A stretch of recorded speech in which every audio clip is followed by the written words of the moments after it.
Hello to my wonderful students. This is the second etude in Andersen Opus 33. And the second etude is all about articulation.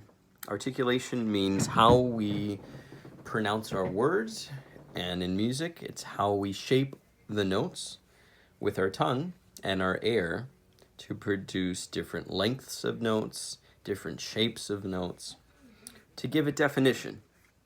It's a very, very important part of music making. So, in etude number 2, we're going to talk about, after I play it for you, the hidden melody, which is sometimes called the skeleton.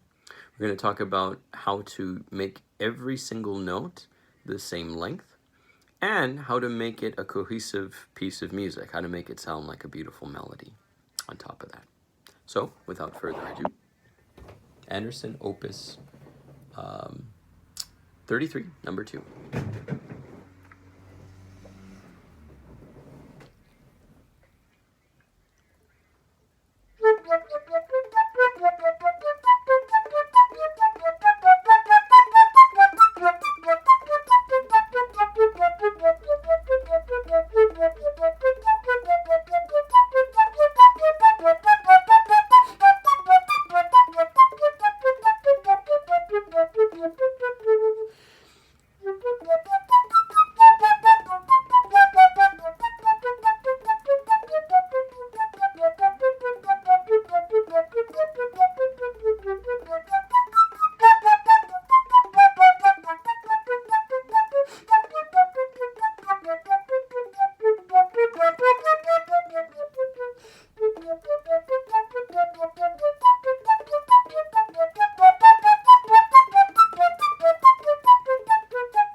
That's hard to do.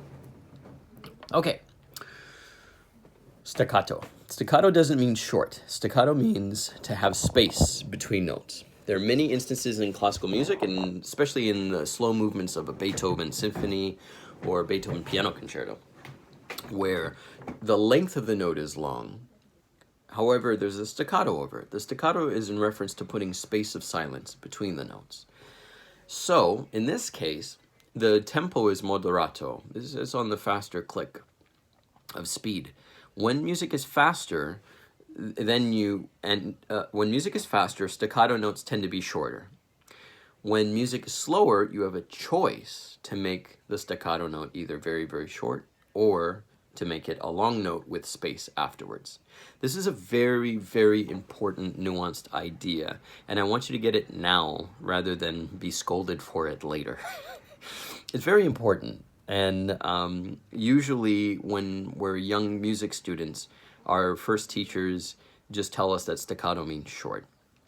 And I think that does justice to interpretation of music, because the actual diversity in the musical world is much more nuanced than just short and long notes. In this case, we are asked to keep all of the notes relatively the same length.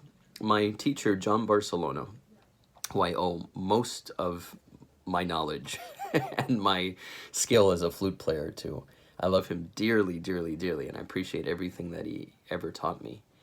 He once told me in this etude, "Kid, you have to keep the buttons in your shirt the same size."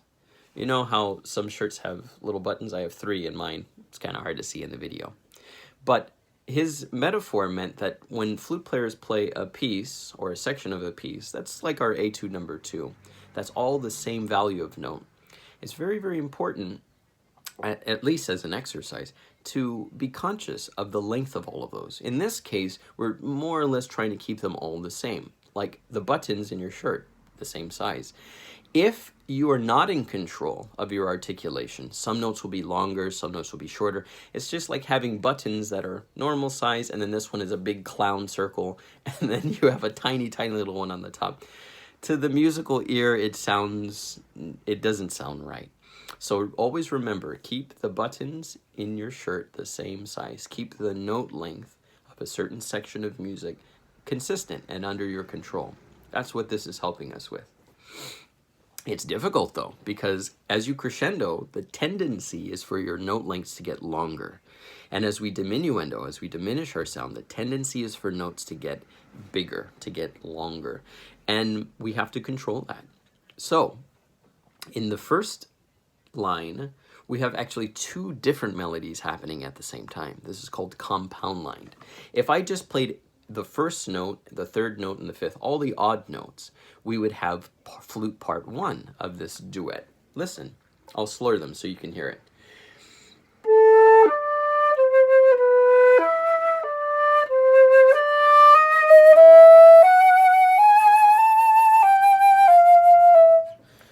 It's a cool melody. Now I'm gonna do beat 2, and the even numbers, 2, 4, 6, and that's flute duet part 2.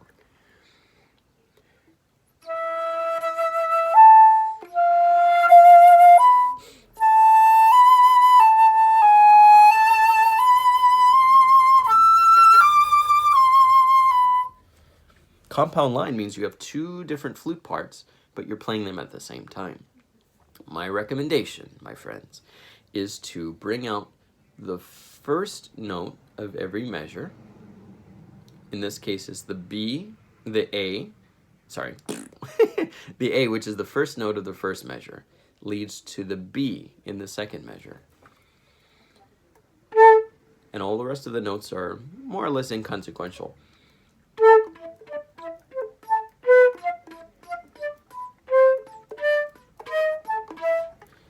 Then the rhythmic pulse gets even more compressed. We have this chromatic line, the C, the D, the E sharp, D sharp, and the E.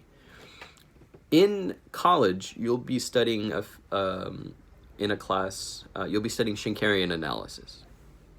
And Schenker was a great music theorist who wrote a lot of material, a lot of books on the idea that tonal music can be reduced in the effort to study it in a more complex nature.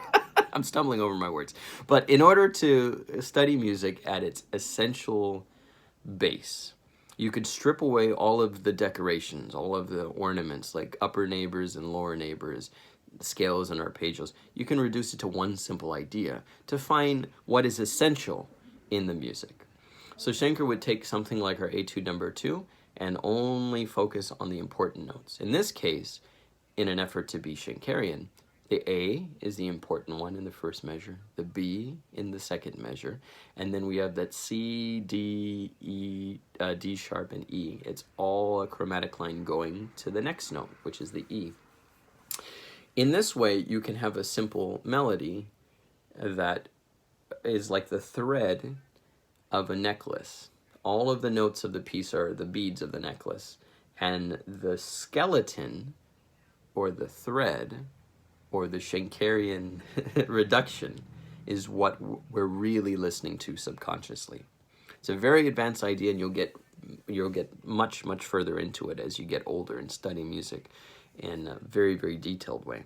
But for now, we just call it the skeleton of the piece. What is the secret hidden melody within all the flurry of the notes that you're studying? That's what I want you to pay attention to in this piece as well. And then the last thing is more of a technical issue. Remember the term register projection. Register projection means that high notes on our instrument tend to pop out louder uncontrollably. So be careful, because we have a great example in the first measure. That A in the middle register, which is the last note of the first measure, will pop out louder than the other ones unless you control it.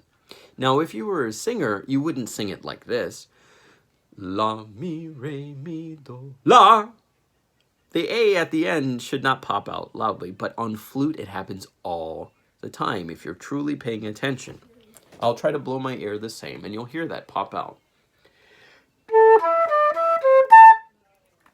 I didn't blow more air, I didn't tongue more. It just is part of the deal of playing the flute. High notes are louder than low notes on our instrument. It's not that way on other woodwind instruments like the oboe, for example.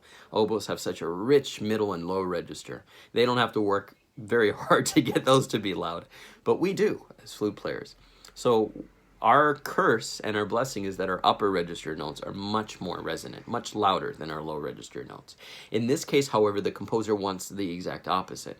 The first note, which is the lowest note, has to be the note of importance. So that comes out loud. Remember what we did. We're dealing with dynamic control with our embouchure flexibility. So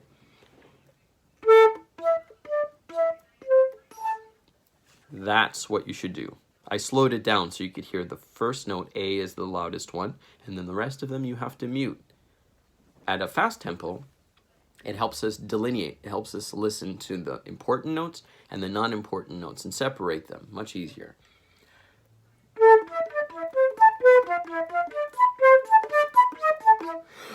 Can you hear it? It's very hard to do. Don't practice it fast at first. Given that this video is on YouTube, you can slow the tempo down. Aha. I hope that doesn't date this. If you watch this video 20 years and there's no such thing as YouTube, I don't know what that means. But I hope the technology to slow down a video and audio will be available then as it is now. Just click on the dots on the side of this video and then click on playback speed. You can slow it down so that when I play this at the beginning of the video, you can make sure that you're focusing on all of those details. Then speed it up and see if you can play it at my speed, and even better, you can go faster than my speed as well. All right, I hope you enjoyed and learned lots in Andersen Opus 33, number 2.